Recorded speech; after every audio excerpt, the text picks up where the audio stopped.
She stood at the arrival's gate, wild-eyed and trembling like a deer staring down headlights. Makeup smeared, lips trembling, blonde hair tied in a messy knot like she hadn't slept in days. Her voice cracked through the airport crowd. "Jason, what happened? Why aren't you answering my calls? Where's your luggage?" I adjusted the cuffs of my blazer, slid my phone into my coat pocket, and looked her dead in the eye. Everything went just as I planned. That's when her knees buckled, and she had to grab the railing to keep from falling. The woman who called me from my own house just 2 weeks earlier, saying, "I'm leaving you for my lover and our unborn child," now looked like she'd seen a ghost. And maybe she had. The ghost of her own UPS. Let's rewind. 2 weeks ago, I was on a business trip in Seoul. It was late. I'd just gotten out of a dinner with our South Korean partners, sitting on the hotel bed, sipping a glass of whiskey, when I saw her name light up my phone, Callie. My wife. The same woman I'd spent 8 years building a life with. The woman I'd trusted with my home, my heart, and every goddamn dream I had. I answered, smiling out of habit. "Hey, babe." Silence. Then her voice, cold and emotionless. "Jason, I'm leaving you. I'm pregnant. It's his. I've sold the house. And the car. You'll get the divorce papers tomorrow." I let the words wash over me, like standing under ice water. I didn't say a thing. Just sat there, blinking, heartbeat slowing down. Then I said the only word I had in me. "All right." Click. I didn't throw the glass. I didn't scream. I didn't even cry. Because the moment she hung up, something inside me clicked. Something dark. Something focused. And for the first time in years, I felt calm. Ice-cold calm. Callie had always been good at faking things. Her laugh, her devotion, the way she'd compliment my suits before I left for work, like clockwork. I thought I had a partner. Turns out I had a con artist living in my bed. And I didn't notice until I started noticing. The late-night work calls. The lingerie I didn't recognize stuffed in the laundry bin. The text she'd swipe away when I walked into the room. The whisper fights on the patio at 1 a.m. I played dumb, but I was taking notes. And I wasn't just traveling for business. I was making plans. Quiet plans. When she sold the house, she thought she won. But I'd already signed over the deed to my holding company. Legally, she didn't sell anything. When she sold the car, I'd already transferred ownership to my business partner, Luke, 2 weeks prior. I'd moved most of our savings and locked the rest in a legal trust. She never checked. She was too busy chasing her new dream life. Her lover? Some guy named Bryce, a failed MMA fighter turned fitness coach. Real genius. Had a mugshot from 2021, battery charge. She met him at the gym. Of course she did. He whispered sweet nothings into her ear while she spotted his reps, and she believed every word. Probably told her he'd open a supplement line with her or some trash like that. She thought she had the upper hand. Until I landed back in LAX. Until she saw my cold stare. Until she realized something was deeply wrong. Because when I walked past her that day, brushed past her fake crocodile tears and the crowd of confused onlookers, I didn't stop. I just kept walking. And then she followed me. "Jason, wait. What do you mean as planned? What are you talking about?" I stopped, turned around slowly, and said, "I knew months ago. You're not good at hiding your lies, Callie. I let you dig your own grave. You're not the one leaving me. I let you go." That was the first crack. She stared at me, pupils shrinking, lower lip twitching. "What do you mean you knew?" "You knew what?"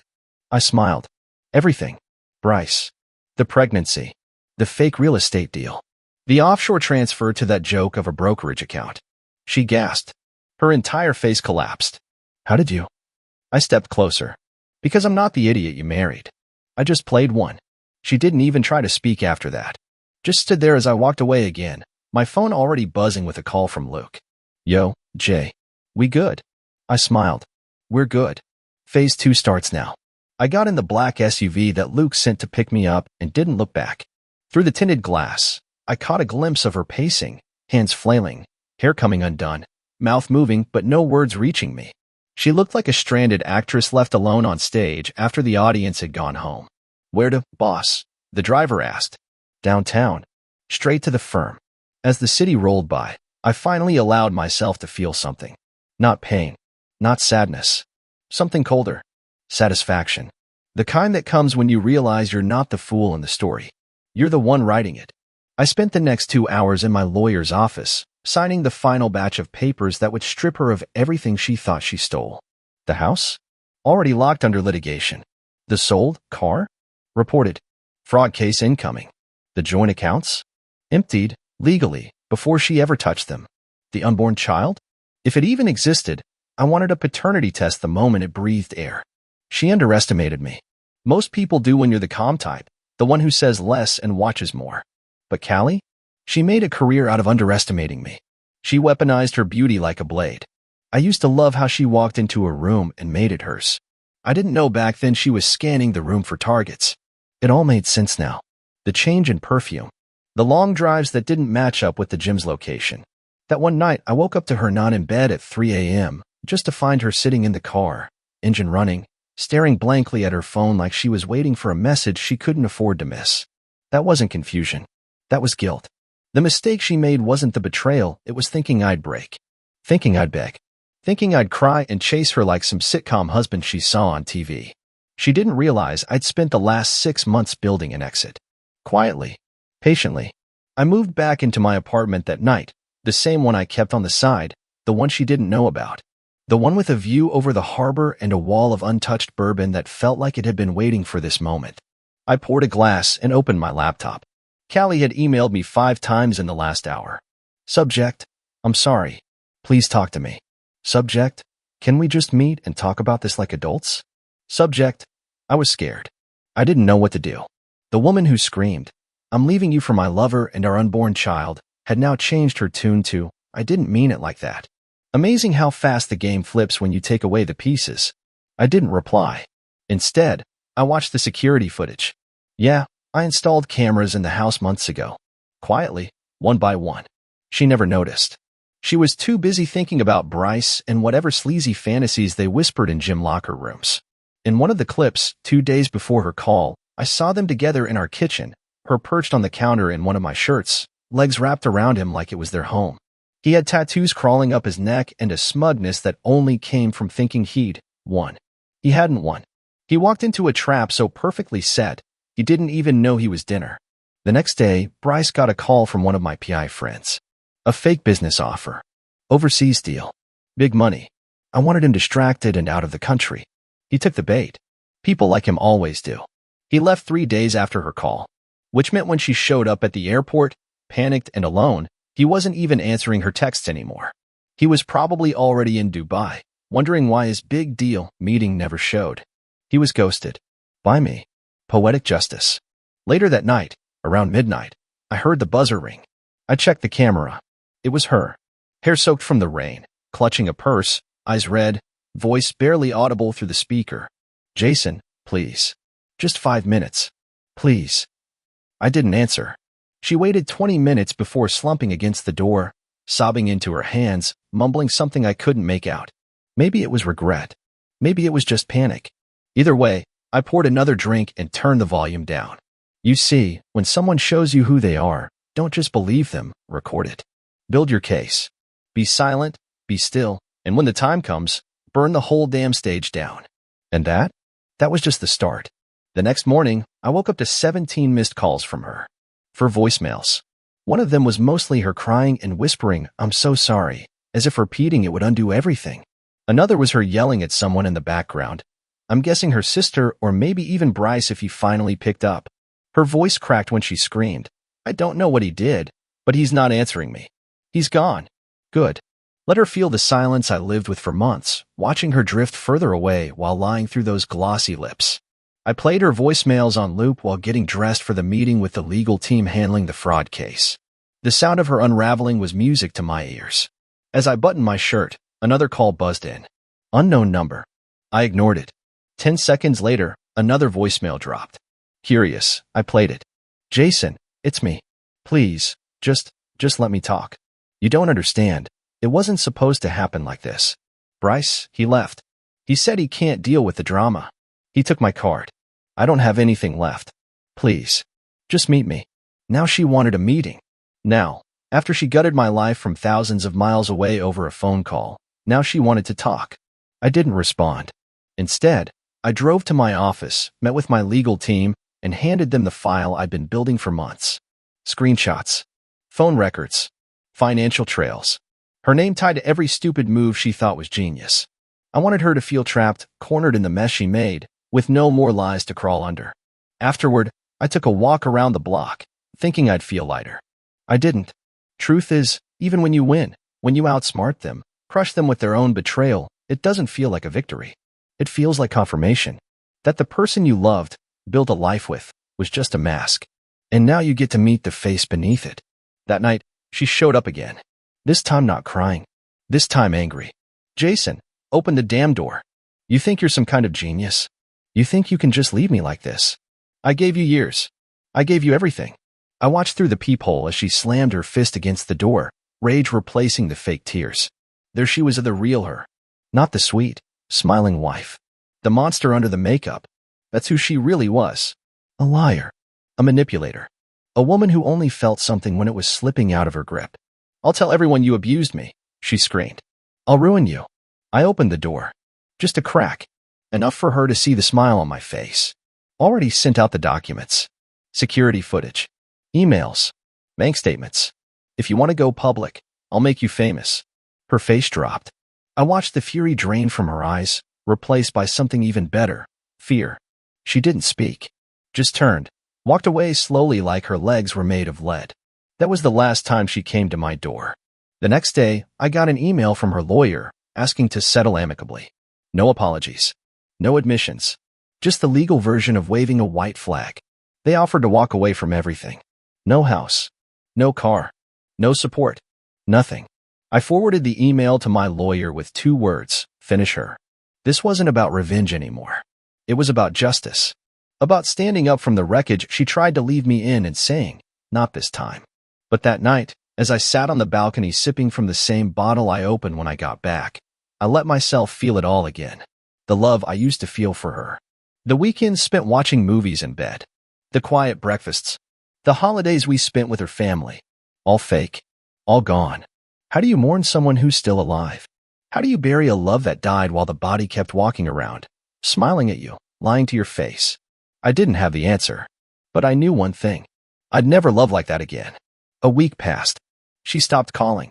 Instead, she started posting Instagram stories full of fake smiles, beach shots with captions like "New Beginning Sunrise," and "Some people weren't meant to stay in your life forever." I didn't even follow her anymore. My assistant sent me screenshots. She thought she was in control again, that if she painted a perfect enough picture, the truth wouldn't matter. But truth has a way of leaking through the cracks, and hers was crumbling fast. The gym she worked at shut her out. Once word got around about Bryce's record and the internal theft we traced back to her little supplement scam, the owners had no choice. Clients stopped coming. People talk. Trainers gossip. And women like Callie? They can't survive without attention. I heard she moved in with a friend, then out, then back with her mother. Meanwhile, the lawsuit moved forward. Slowly, quietly, but surely.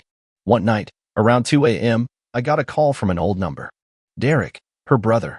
A guy I always got along with, until she poisoned him against me with her lies. I let it ring 4 times, then picked up. Jason, he said, voice low. I know this is out of line, man, but I needed to say something. I waited. She's not okay. She's not eating. She's not talking to anyone. She's falling apart. I lit a cigarette, something I hadn't done in years. And I asked. She made mistakes, bro, but she's still my sister. I get that, I said, but you don't know half of what she did. I know enough, he said. I saw the footage. That caught me off guard. She showed you? I asked. No, he said. I hacked her laptop when she crashed at my place. I saw the way she let him treat your house like his. The things she said about you when she thought no one was listening. I just wanted to say, I'm sorry. For everything. There was a long silence. Thanks, I said finally. That means something. He didn't push. Didn't beg for forgiveness on her behalf. Just hung up. And weirdly, it hit me harder than her crying at my door. Maybe because it reminded me she was human. A horrible, lying, manipulative human, but still one with a family, a past, a story. Just like me. We weren't so different, her and I, except I didn't burn the people who loved me to the ground. The next day, I got an email from her. No subject. Just a single line. I found out the baby wasn't his. No hello. No apology. Just that. I didn't respond. Not because I didn't care. but because I'd finally reached that strange, rare place where your feelings go silent. Not numbness. Not hatred. Just nothing. I looked at her words, and they didn't move me. They were just letters on a screen, like a stranger's message that accidentally found its way into my inbox. I closed the laptop and left the apartment for a walk. That night, I found myself outside the old bookstore she used to love, the one with the dusty air and the sleepy jazz playing low in the background. I don't even know why I walked in. Maybe habit. Maybe curiosity. Maybe some part of me was trying to prove that her ghost didn't own me anymore. Inside, nothing had changed. The same old man behind the counter. The same shelves. The same quiet peace. I picked up a copy of a book she once made me read. A romance novel she cried over. I remembered pretending to hate it just to make her laugh. I remembered the way her head used to rest on my chest when we read on Sundays. I remembered all the things I wish I could forget. And then, I put the book back and walked out without buying anything. Because the past? It's just a story. And I'm not in that chapter anymore. But she is. And that's her punishment. 2 months later, I saw her again. Not in person. Not through a call. On the news. It wasn't front page. Just a 2-minute segment buried in the late-night local broadcast. Some small-time fitness influencer caught in a financial dispute with clients over fake wellness products. Lawsuits pending. One name stood out in bold on the screen. Callie Monroe. She looked thinner. Dark circles under her eyes. That glow she used to weaponize was gone. Makeup couldn't cover the fatigue. Her smile looked like it had been stapled on, like someone told her to act confident but forgot to give her the lines. She tried to spin it, of course. Said it was a misunderstanding. That she was transitioning out of the business and focusing on personal wellness. I turned the TV off before the anchor finished the segment. Let her spin. Let her dance. Let her bury herself in lies until she forgets what truth even felt like. I was done playing audience. But life has a twisted sense of humor. A week after that, I ran into Bryce. At a gas station, of all places. I was on the way to meet a client out of town. Pulled over for snacks and a coffee. And there he was, same dumb tribal tattoo snaking down his arm, tight tee, fake swagger. He didn't notice me at first. Was too busy flirting with the cashier, trying to get a discount on some protein bars. It would have been funny if it wasn't so pathetic. Then he turned. We locked eyes. And for a split second he froze. I didn't move. Didn't blink. Just stared at him like he was already erased from my memory. He walked over. Slow. Like he wanted to pretend it was casual. Yo. Jason, right? I sipped my coffee. Didn't expect you back in the country. He scratched the back of his neck. Yeah, Dubai was not what I thought it'd be. No kidding. There was an awkward pause. He tried to smirk.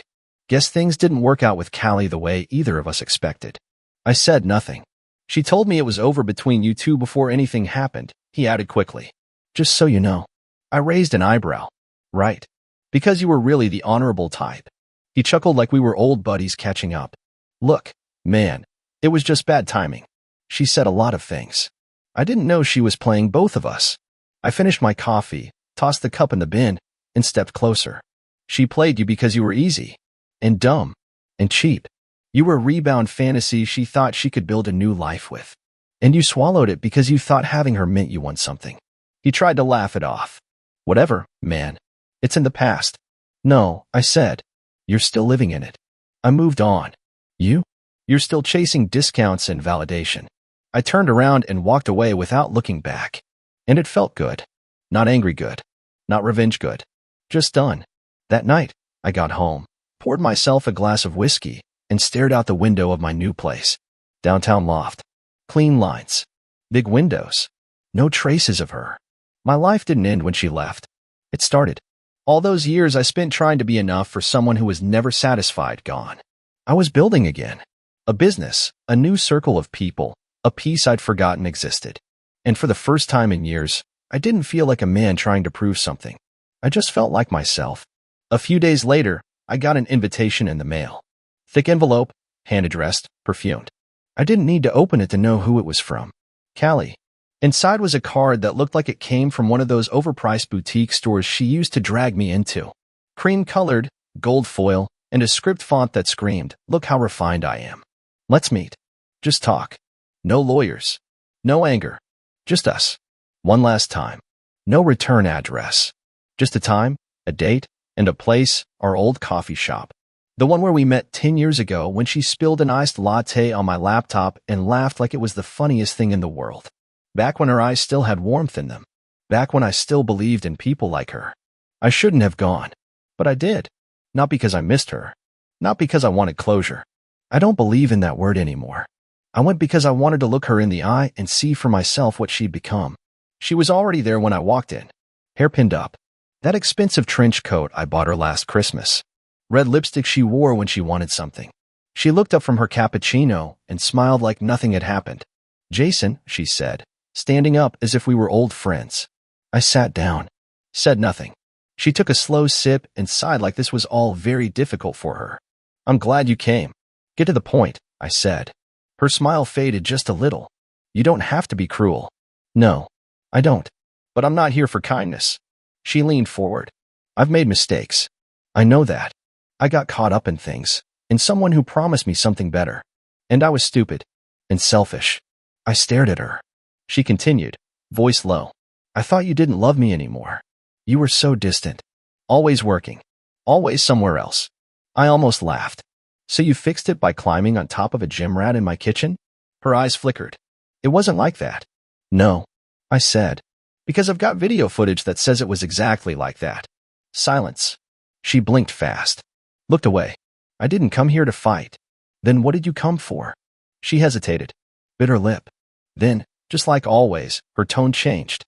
Softer. Almost pleading. "I miss you." I smiled. "I miss how you made me feel. Like everything made sense. Like I mattered." "You mattered," I said. "You just didn't like the kind of matching that comes with loyalty and patience. You wanted fireworks. Drama. Someone who made your blood rush and your brain stop working." She looked like she might cry. "Bryce was a mistake. Bryce was your choice. And so was every lie that came after." Then she did cry. Quiet tears. No wailing. Just soft weeping into her napkin. People looked. I didn't care. She wiped her face. "Do you hate me?" "No," I said honestly. "I don't." Her eyes lit up for half a second. "I don't feel anything." That killed it. She looked away. Stared out the window like she could escape through the glass. "I thought maybe, with time, you'd forgive me. That we could." "We can't." "But I'm not with him anymore," she whispered. "I know," I said. "He's not with you either." She looked back at me like she wanted to scream. Instead, she nodded. "I deserve that." I stood up. Left a 20 on the table even though I hadn't ordered anything. She looked up at me one last time. "Is this really it?" I leaned down slightly, close enough for only her to hear. "You sent me divorce papers while I was away. Told me you were pregnant with another man's kid. Sold my house and my car. And then you panicked because I didn't beg. What did you think would happen?" Her lip trembled. She opened her mouth. Nothing came out. I turned and walked out. The sun was setting. The air smelled like rain. I felt clean. Lighter. Behind me, the door jingled as it closed. And so did that chapter of my life. A few weeks passed. No calls. No emails. No sudden appearances at my door. Just quiet. I guess even she finally understood when the door was truly closed. But even when someone's gone, they leave fingerprints on everything. I'd catch myself at stoplights, glancing at the passenger seat like she'd be there fixing her makeup. Or I'd walk into a store and hear a song she used to hum while cleaning the kitchen. Ghosts. Not the kind that haunt with screams, but the quiet ones, the kind that settle in your ribs and exhale only when the world slows down. I didn't hate her. I didn't wish her harm. But I didn't wish her peace either. Because peace is earned. And some people try to steal it like it's owed to them. One night, Luke and I were having drinks at a rooftop bar downtown. City lights glowing below us, the hum of traffic like a soft reminder that life keeps moving whether you're ready or not. He raised his glass to me. "Honestly, man," he said, "you handled that whole thing like a king. Most guys would have lost their damn minds." I smiled. "Maybe I did. Just quietly." He laughed. "Still, you crushed it. The legal stuff. The way you stayed calm. You even made that Bryce dude disappear like a magician." "I didn't do anything magical," I said. "I just let her walk into the fire she built for me." Luke took a sip and looked out over the skyline. "You ever think about starting over? Like, really starting over?" I nodded slowly. "Yeah, I think about it." "Anyone new?" I shook my head. "Not yet. I'm not ready to trust someone with that part of me." He leaned back, studying me. "You ever think maybe part of you still wants her to say something? To come clean for real? Apologize the right way?" I didn't answer right away, just stared into my drink. I don't need her apology, I said finally. What I needed was never to be lied to like I didn't matter. Luke nodded, said nothing more. That night, I walked home instead of taking an Uber. Just needed the air. The streets were quiet, clean, almost cinematic. My footsteps echoing off the concrete, each one pulling me further from who I used to be. And then, out of nowhere, I saw her again. Not in person. On a park bench. On a billboard. Her face, from an old ad campaign for a wellness retreat she tried to launch before everything fell apart. The retreat never happened. The investors pulled out. Lawsuits piled in. But someone forgot to take the sign down. She was smiling in it, backlit by fake sunlight, eyes glowing with that same charm that once hooked me so fast I couldn't breathe. I stood there staring at it for a long time. Then I walked over, pulled out a pin from my coat, and wrote across the bottom. Nothing heals if you keep lying. I stepped back, looked at it, felt nothing, and walked away. 6 months later, life felt unfamiliar, but in the best way possible. Like moving into a house that finally fits your shape. No footsteps in the hallway at midnight. No lies folded into pillow talk. Just silence. Peace. The kind you don't realize you missed until it fills the cracks. My business had doubled. New clients. Bigger deals. I hired people I trusted. People who didn't smile with knives in their pockets. My mornings were mine again. Gym. Coffee. A view over the city that didn't feel lonely anymore. Just honest. One day, I got a letter in the mail. No return address. Just my name in handwriting I hadn't seen in months. Inside was a single page. No, dear Jason. No, love, Callie. Just black ink on cream paper. You were right. About everything. I don't expect forgiveness. I just wanted you to know I think about what I did every day. Not because I lost you, but because I lost who I was supposed to be. No signature. I folded it once. Set it on the table. Didn't tear it up. Didn't frame it. Just let it sit. Later that night, I walked out to the balcony and lit a candle. Not for her. For closure. For what we had. For what I survived. And I realized something I hadn't said out loud until that moment. She didn't break me. She freed me. From the illusion. From the game. From the quiet where I didn't even know I'd been fighting. And for the first time in years, I smiled. Not because I won, but because I finally stopped playing a game I never wanted to be part of. So if you're reading this, if you've ever felt the weight of betrayal on your chest like a cinder block, you're not alone. And no matter how bad it feels right now, no matter how deep the cut, you heal. Not overnight. Not easily. But you do. And when you finally do, you'll thank the version of yourself that chose to walk away, even when your heart was still begging to stay. That version? He's the one who saved your life.